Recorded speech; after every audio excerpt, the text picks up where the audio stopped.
নমস্কার, দিনবার্তায় আপনাদের স্বাগত। এই মুহূর্তে বিশেষ নিবেদন নিয়ে আমি জয়দীপ। এখনকার বিস্তারিত। কামান দাগালেন শ্রীভূমি জেলা মহিলা উন্নয়ন কমিটির কর্মকর্তারা। বাংলা ভাষার প্রতি কুরুচিকর মন্তব্য, বঙ্গজাতির প্রতি চরম অবমাননা, বাজে মন্তব্য করে একাদশ ভাষা সেনানীর চরম অপমান, এমনকি রবি ঠাকুরের গান গাওয়া, আমার সোনার বাংলা গানটি গাওয়ার অপরাধে দেশদ্রোহিতার তকমা ইত্যাদি জ্বলন্ত ইস্যু নিয়ে মুখ করলেন সমিতির কর্মকর্তারা।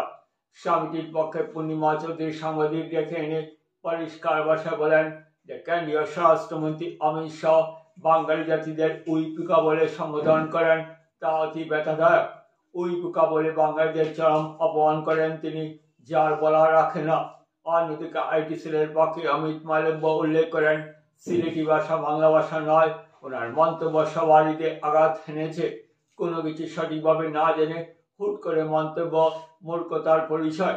এদিকে ডিমাসা রাইটার্স ফোরামের সভাপতি মুক্তেশ্বর ক্যাম্পাই উল্লেখ করেন যে বাংলা ভাষার সাথে একাদশ ভাষা সেনানীর আত্মত্যাগ, ওই সেনানীরা আসলে বহিরাগত বা বাংলাদেশি। সবচেয়ে লজ্জাজনক ঘটনা ছিল আমার সোনার বাংলা আমি তোমায় ভালোবাসি বিশ্বকর্মী রবি ঠাকুরের গাওয়া গানটি বয়স্ক এক ব্যক্তি গাওয়ার অপরাধে দেশদ্রোহিতার তকমা লাগিয়ে দেওয়া।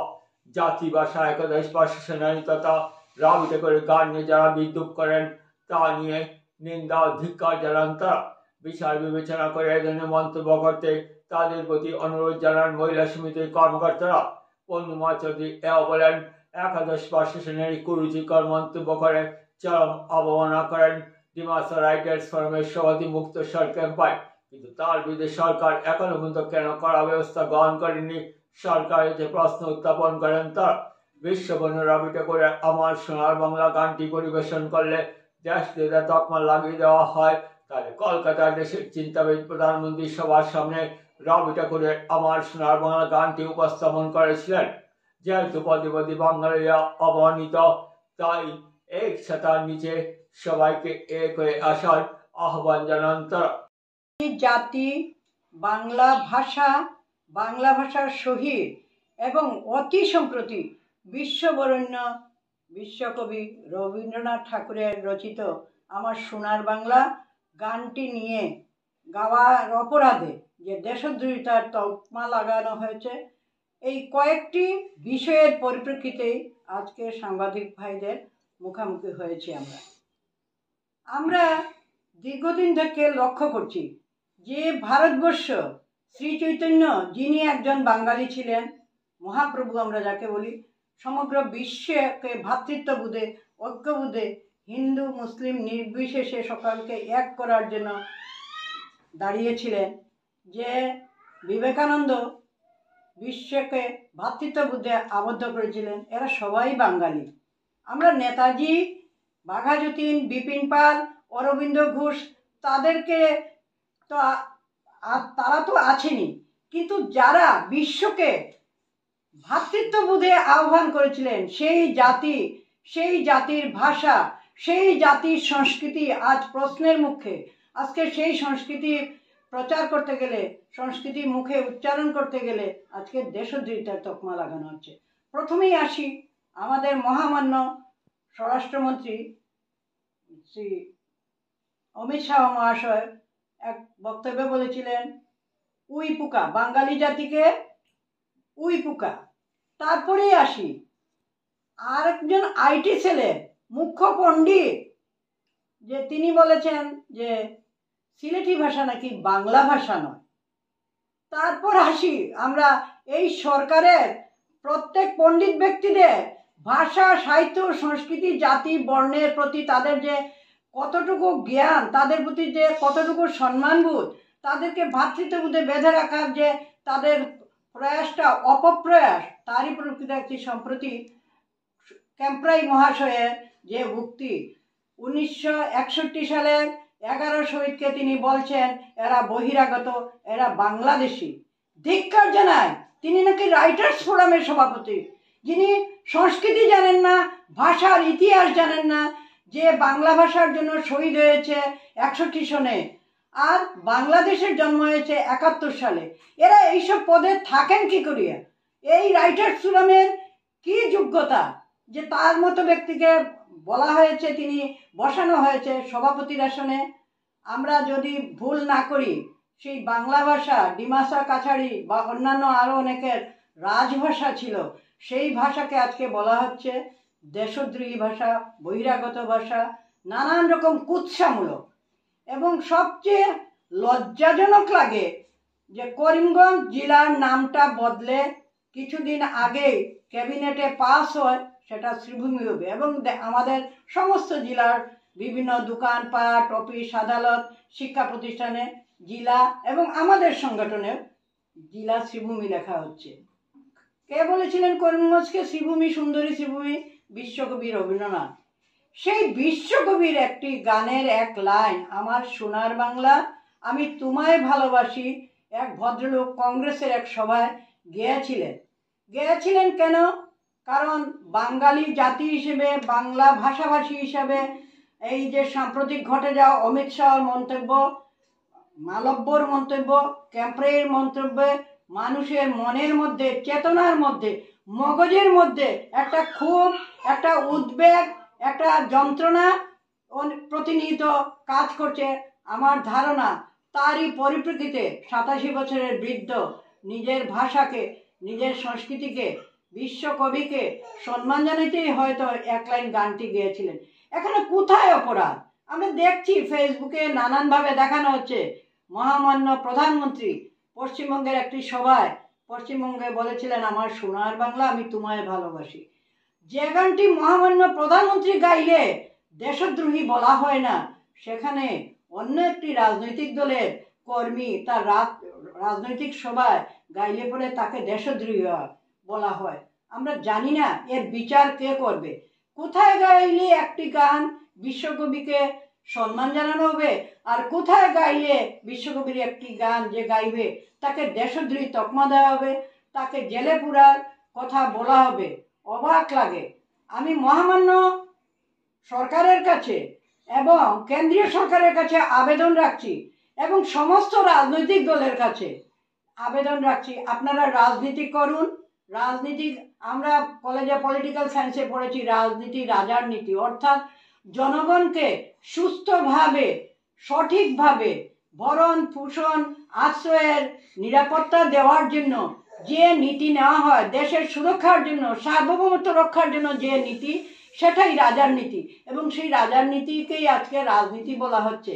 যারা রাজনীতি করেন তাদের কাছে আমার বিশেষ আবেদন নয়, দাবি রাখছি যে আপনারা এমন কোনো মন্তব্য করবেন না যেখানে একটি জাতি, একটি ভাষার সহিত বিশ্ববরেণ্য ব্যক্তিত্ব, কবিগুরুর মতো ব্যক্তিত্বকে অপমান করা হচ্ছে, অবহেলা করা হচ্ছে, অশ্রদ্ধা করা হচ্ছে। এই স্পর্ধা তারা যেন দেখান না। আমি শুধু বিজেপি নয়, আমি কোনো দলকে নয়, আমি সমস্ত রাজনৈতিক দলের ব্যক্তিদের কাছে আমি এই আবেদন রাখছি আজকের সভা থেকে। কৃষ্ণেন্দু পাল আমাদের কর্মজের সুযোগ্য সন্তান, তিনি কি করে বললেন এটা দেশদ্রোহী? তিনি তো আমাদের নেতা, তিনি তো আমাদের রাজ্যের মন্ত্রী, রাজ্যের কল্যাণের জন্য, রাজ্যের সম্প্রীতির জন্য, ঐক্যবদ্ধভাবে ভ্রাতৃত্ববোধে আমরা বেঁচে থাকার জন্য তিনি কাজ করবেন। সেখানে সোনার বাংলা গানটি গাইলে দেশদ্রোহী হয়, তাদেরকে অপরাধ করেছেন বলে জেলে পুরতে হবে, এটা কি? আজকে কয়েকটি গান কালোজয়ী আমরা যদি দেখি, সেই যে সারে জাহাঁ সে আচ্ছা, আল্লাহ মেঘ দে পানি দে, কবিগুরুর সোনার বাংলা, ঋষি বঙ্কিমচন্দ্রের, যাকে ঋষি বলা হয়, যিনি একজন ঔপন্যাসিক, প্রাবন্ধিক, লেখক, নাট্যকার, সঙ্গীত, অর্থাৎ সংস্কৃতির সমস্ত বিষয়ে যার পদক্ষেপ, যার পদচারণা, যার সুহস্তের লেখনী প্রসারিত, আমরা সমৃদ্ধশালী হয়েছি সেই লেখনীতে। যাকে ঋষি বলা হয়, সেই ঋষির লেখা, বঙ্কিমচন্দ্রের লেখা বন্দে মাতরম গান। আর তারপরেও আমরা সুরস্রষ্টা, কিংবদন্তি সঙ্গীত শিল্পী ভূপেন হাজারিকার একটি গান আমরা গাই অত্যন্ত আবেগের সহিত, গঙ্গা আমার মা, পদ্মা আমার মা, আমার দুই চোখে দুই জলের ধারা, মেঘনা যমুনা। এই গানটিতে তো দুইটি নদীর নাম, বাংলাদেশের নদী মেঘনা এবং পদ্মা, আর গঙ্গা পশ্চিমবঙ্গে দিল্লিতে যমুনা নদী। তাহলে এই গান গাইলেও কি আমাদেরকে দেশদ্রোহী তকমা দেওয়া হবে? আজকে আমি প্রশ্ন রাখছি যারা এই রবীন্দ্র কবিগুরুর গান সোনার বাংলাকে দেশদ্রোহী বলছেন, তাদের কাছে আমার এই প্রশ্ন করিমগঞ্জ মহিলা উন্নয়ন কমিটির পক্ষ থেকে, আমরা যদি আজকে উদাত্ত কণ্ঠে গাই গঙ্গা আমার মা, পদ্মা আমার মা, আমার দু চোখে দুই জলের ধারা, মেঘনা যমুনা, তাহলে মেঘনা আর পদ্মা তো বাংলাদেশের নদী, বর্তমান বাংলাদেশের নদী, সেই দুটো নদীর নাম আছে। সেই গান গাইলেও কি আমাদেরকে দেশদ্রোহী তকমা দেওয়া হবে নাকি? পরিশেষে আসি সম্প্রতি চলে যাওয়া আমাদের থেকে অমর শিল্পী জুবিন গার্গের কথা, যিনি গেয়েছেন, বলেছেন আমার জাতি নাই, আমার ধর্ম নাই। অর্থাৎ শিল্পের কোনো জাত হয় না, কোনো ধর্ম হয় না, সে সকলের অন্তরের আসনে থাকে।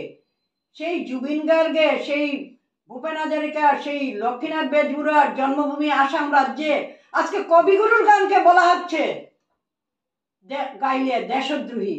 আজকে বলা হচ্ছে বাঙালি জাতি, যেই লক্ষ্মীনাথ বেজবরুয়া রবি ঠাকুরের পরিবারের সঙ্গে বৈবাহিক সূত্রে আবদ্ধ, সেই বাঙালি জাতিকে বলা হচ্ছে উই ফুকা, বাঙালি জাতি বহিরাগত, বাঙালি জাতি দেশদ্রোহী। এই যে নানান মন্তব্য করা হচ্ছে, তার তীব্র নিন্দা জানাই, ধিক্কার জানাই, এবং আমরা বলছি অবিলম্বে আপনারা সমগ্র জাতির কাছে ক্ষমা চেয়ে আপনাদের মন্তব্য উগ্র হচ্ছে এটুকু বলবেন আশা করি। যদি ভারতবর্ষকে, গণতান্ত্রিক এই রাষ্ট্রটিকে একতার সূত্রে বেঁধে রাখতে চান, তাহলে আমার মনে হয় আমরা উই পোকা নাকি? হ্যাঁ, উই পোকা অত্যন্ত, যে উই পোকা বাল্মীকিকে ঢেকেছিল, যার ভিতর থেকে বাল্মীকি রাম রাম বলেছিলেন, উই পোকা তো ছোট নয়। উই পোকা স্বয়ং বাল্মীকিকে আশ্রয় দিয়েছিল, ধারণ করেছিল, ঘিরে রেখেছিল। উই পোকার অর্থ জানেন কি অমিত শাহ মহাশয়? মালব্য সাহেব জানেন কি সিলেটি ভাষার মর্ম? জানেন কি সিলেটি ভাষার ইতিহাস? যে ভাষায় সম্পূর্ণ রামায়ণ আছে, যে ভাষায় রাজভাষা, সেই মালব্য সিলেটি ভাষাকে বলছেন। আমি বলবো অবিলম্বে আপনারা ক্ষমা চেয়ে আপনাদের মন্তব্য প্রত্যাহার করুন। এবং ক্যাম্প্রাই বিরুদ্ধে কেন সরকার শাস্তিমূলক ব্যবস্থা নিচ্ছে না? কেন সরকার ক্যাম্প্রাইয়ের বিরুদ্ধে শাস্তিমূলক ব্যবস্থা নিচ্ছে না?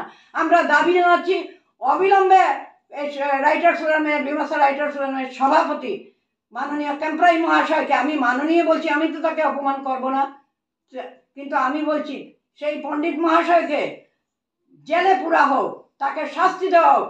আমরা তার এই মন্তব্যের ধিক্কার জানাই।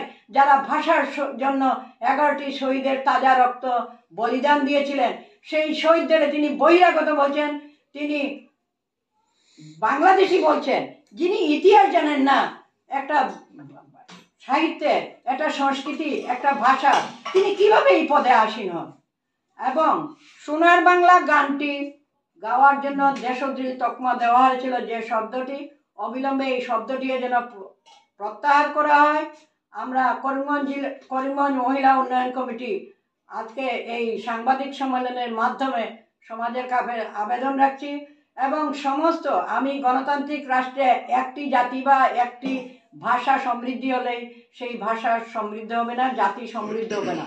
তবু আমি বলছি সকল ভাষাভাষী, সকল জাতিগোষ্ঠীর প্রতি শ্রদ্ধা জানিয়ে বাঙালি জাতিকে আপনারা জেগে উঠুন। আমরা জেগে উঠতে চাই, আমরা আরো ঐক্যবদ্ধ হতে চাই। আমাদের ভাষা সংস্কৃতি আজ ভুলুণ্ঠিত হচ্ছে, আজ লাঞ্ছনা পাচ্ছে শহীদরা। আপনারা জেগে উঠুন, বলে উঠুন বাঙালি জাতি মরে নাই, বাঙালি জাতি তার তেজে, বীর্যে, সাহসে, তার সংস্কৃতিতে বলিয়ান, তারা আজন্ম যতদিন পৃথিবী থাকবে। বাঙালি জাতি, বাংলা ভাষা, বাংলা সংস্কৃতি, অন্য জাতি, অন্য ভাষা, অন্য সংস্কৃতিকে সম্মান জানিয়ে, তাদের সংস্কৃতির প্রতি শ্রদ্ধা জানিয়ে, তাদের সংস্কৃতিকে জানার আগ্রহ রেখে নিজের ভাষাকে, নিজের সংস্কৃতিকে, নিজের গানকে, নিজের সাহিত্যকে আরো এগিয়ে নিয়ে যাওয়ার প্রত্যয় নিয়েই বেঁচে থাকবে।